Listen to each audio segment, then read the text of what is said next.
Greetings, space fans. I decided that this evening that I would update a little bit on the, I guess this would be on the Chimera channel. The Chimera Starship Locations channel, more accurately. What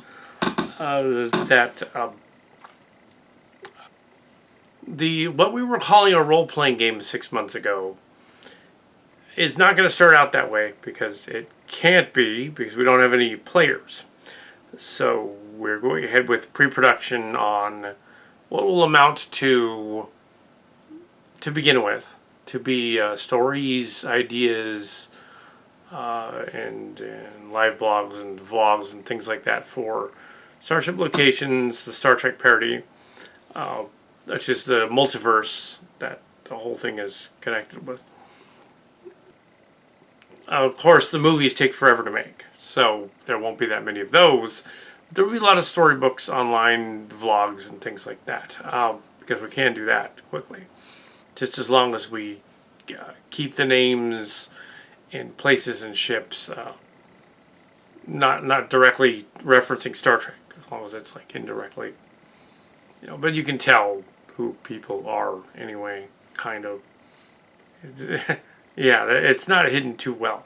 The writer's guide thing that, of all places, I started writing in a laundromat, just to be bizarre, will consist of a pilot story, apart from the storybooks that I have gone over and made canon. I went over the whole Silly Trek, ergo Star Trek Meets on Location, ergo Chimera series over the past 6 months, and I essentially took the Star Trek elements and altered them so that they wouldn't appear to be riffing directly Star Trek. It's more or less our role-playing game from way back in the day, in the 80s, and 90s and early 2000s, meeting Star Trek, but done in a way that it seems more like a parody spoof, which it is anyway. Because how would we really meet Star Trek? I mean, come on. So, yeah, naming names was an issue there too, and who wanted to and who didn't want to be in it. More like who didn't want to be in it. I wrote down a brief mission log here, taking place in I don't know how much of this is actually going to happen in the story, so I'm just gonna. I guess I'll just read it.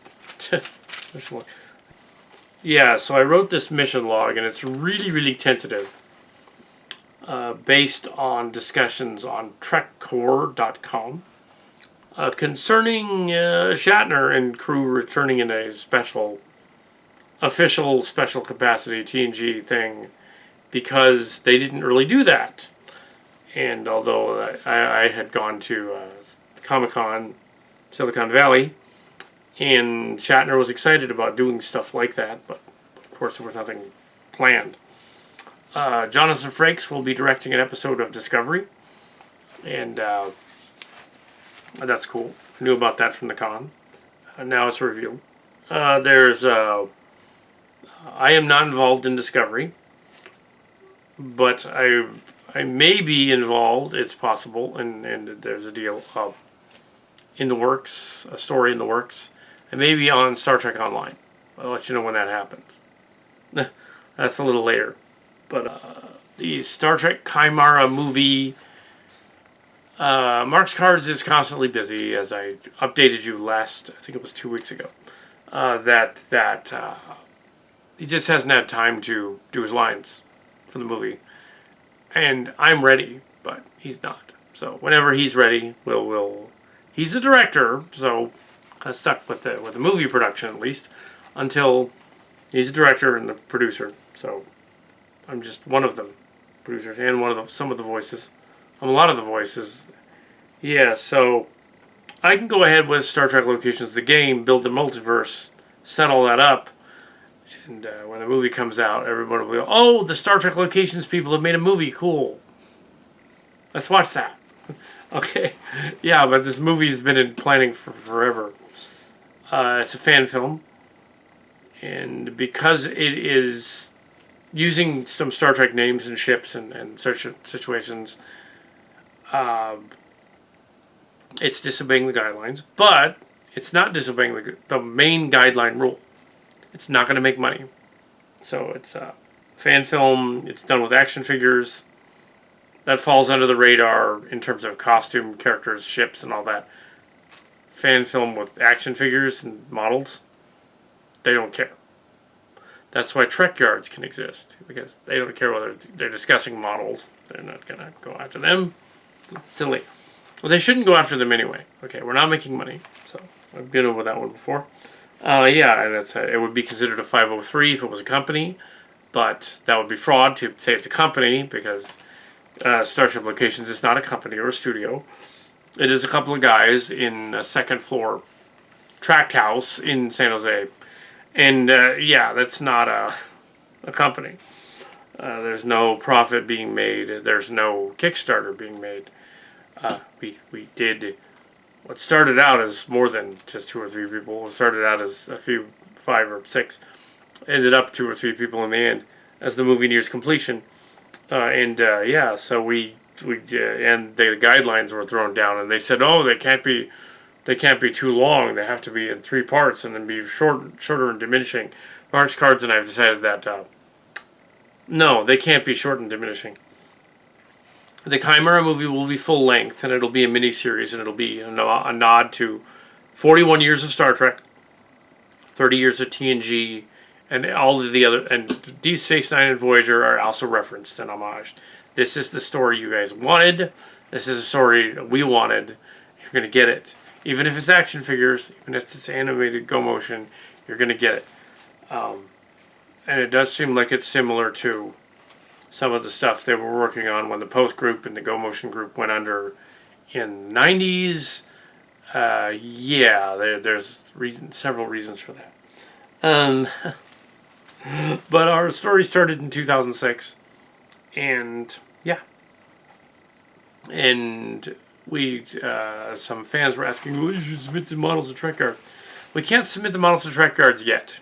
I'm waiting until the movie comes out, so I have something to actually, like, tell them. Look, this Star Trek fan film, it's neat. Look at the models that I made with balsa wood and stuff. Come look at them. And then they'll do an episode. But we have not contacted them in regards to that episode directly yet, because it's not out yet. I figured if you don't have a thing, or website with models or anything like that, you have nothing to show them. So, anyway, I could give some hints. I'm not going to read all of this, but I'm going to give some hints as to what Starship Locations will be. Now, the movie takes place in 2388. I've said that before and the other thing. And the series will take place roughly 7 years later, in 2393, early 2394. So 30 years after TNG. Although the Chimera will be in the pilot vlog episode, it will not be the main ship. There will be some other ship. That's the Locations ship. Will the ship be called the Locations, perhaps? No. That's not the name of the ship. Starship Locations refers to Star Trek meets On Location. So it's our fan stuff meets our fan stuff. It's very meta. If it follows the storybooks, which will eventually be online, this is 2 years after the last storybook. So, yeah. After Old Friends, basically. Oh, yeah. So, and after Destiny Device. At this point, there's some minor spoilers in that the Chimera crew is a little shuffled around and moved on a little bit. Esri Locarno, Nick Locarno's wife, is in command of the ship. He's not currently there in the scene yet. That might happen. First officer is Sita Jaxa, who's been rescued. But the names will probably be changed to the storybook names in the game, just to not interfere with copyright. Even though, yes, the main rule we are not breaking is we are not making a profit at all. 2 years. Okay. In the storybooks, instead of doing the Enterprise NX-01, we do the Columbia. But we have the ship set 100 years after the NX-01, which just happens to line up with a brand new Star Trek show called Star Trek Discovery. So we did that on purpose. The Columbia is contemporary with the Star Trek Discovery series, and no doubt the Discovery, or some silly Trek version of it, will appear at some point and meet the ship. So that'll be cool. Not the Riker episode. The one directed by me. Just kidding. Maybe someday.